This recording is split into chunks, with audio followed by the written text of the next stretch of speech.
شہزادہ داؤد، ٹائٹن آبدوز اور سورة نور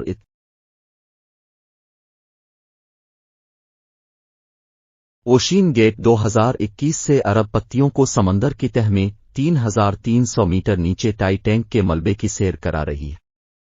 ٹائی ٹینک کا ملبہ 1985 میں دریافت ہوا اور اوشین گیٹ نے 2021 سے دنیا بھر کے عمرہ کو اس کی سیر کرانی شروع کر دی۔ شہزادہ داؤد اور سلیمان داؤد 18 جون کو ٹائٹن میں سوار ہوئے اور آبدوز پانی میں اتر گئی۔ 1 گھنٹہ 45 منٹ بعد آبدوز کا کنٹرول روم سے رابطہ ٹوٹ گیا۔ آج تک کی تحقیقات کے مطابق آبدوز پونے 2 گھنٹے بعد بیتھپلیجک زون میں دھماکے سے پھٹ گئے اور یہ زون 3000 میٹر کی گہرائی میں ہے۔ آبدوز کی دم اور لینڈنگ فریم ٹائی ٹینک کے ملبے سے 1600 فٹ کے فاصلے سے ملا، تاہم لاشیں غائب تھیں اور یہ لاشیں سرے دست کسی ٹیکنالوجی کی مدد سے دریافت نہیں ہو سکتی۔ کیوں نہیں ہے؟ چنانچہ پوری دنیا کے میڈیا نے یہ خبر اٹھا لی، دنیا جہاں کے بحری ماہرین بھی سامنے آئے اور دنیا کو پہلی مرتبہ پتہ چلا سمندر میں تہ در تہ بحر ویوز ہوتی ہے۔ ایک بحر کے بعد دوسری بحر اور دوسری کے بعد تیسری بحر آتی ہے اور یہ بحریں سمندر میں سناٹا اور اندھیرا کرتی چلی جاتی ہیں۔ سمندر میں 2 گھنٹے گہرائی میں سفر کے بعد پانی میں اندھیرے کے ایسے گہرے بادل چھا جاتے ہیں۔ أو كظلمة في بحر لجشه موج من فوقه سحاب ظلمة بعضها فوق بعض إذا أخرج يده لم تدرها ومن لم جعل له نورا فما له من نور سورة نور 40 جنہیں لفظوں میں بیان نہیں کیا جا سکتا۔ کیونکہ یہ اندھیرا دنیا کے کسی بھی مقام پر انسان کے تجربے میں نہیں آتا۔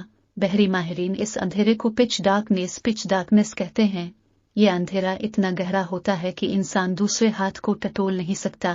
ہمیں یہ جاننے کے لیے سورة نور کی آیت 40 پڑھنا پڑے گی۔ اللہ تعالیٰ نے اس آیت میں میڈ نائٹ زون اور پچ ڈارکنیس کے بارے میں بتایا ہے۔ The darkness in a deep sea, covered by waves upon waves, topped by dark clouds. Darkness upon darkness. If one stretches out their hand they can hardly see it. جیسے ایک گہرے سمندر میں اندھیرا ہو، موجوں کے اوپر موجیں اٹھ رہی ہوں، اوپر سے گہرے سیاہ بادل چھائے ہوئے ہوں، اوپر تلے بہت سے اندھیرے ہوں، اور اگر کوئی اپنا ہاتھ نکالے تو وہ اس کو بھی نہ دیکھ پائے۔ اب یہ آیت دوبارہ پڑھیں اور اس کے بعد ٹائٹن آبدوز کے سانحے پر ماہرین کی رائے بھی دوبارہ سنیں اور پھر اپنے آپ سے سوال کریں، آج سے 1400 سال پہلے جب انسان سمندر میں 3 میٹر سے زیادہ گہرائی میں نہیں گیا تھا، اس وقت قرآن مجید میں کس نے ڈکلیئر کیا سمندر میں موجوں کے اوپر موجیں ہوتی ہیں اور یہ گہرے بادلوں کی طرح ہر چیز کو ڈھانپ لیتی ہے؟ It's come to light that the 19-year-old who died on the Titanic submarine, Shahzada Dawood, didn't want to be there in the first place. The young boy was apparently terrified of making the trip, and he only agreed to go on it with his dad, Shahzada, for Father's Day to please him. This is what the boy's aunt said. He had a sense about things, and he had a sense that this was not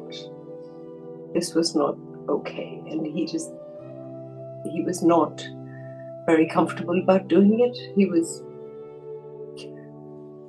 very, very not into doing it, but it was a Father's Day thing. It was a bonding experience, and he wanted the adventure of a lifetime. Just